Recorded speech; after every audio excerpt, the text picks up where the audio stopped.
I'm Charlie.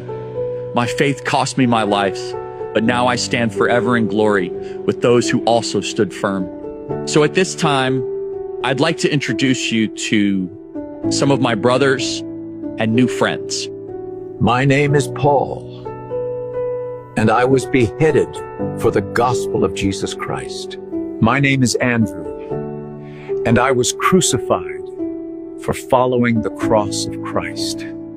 My name is Stephen, and I was stoned for proclaiming Christ as Lord. My name is Peter, and I was crucified for my faith in Jesus.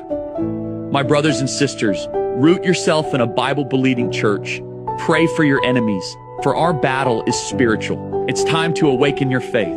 Rise up, speak truth without fear, and overwhelm the world with Jesus.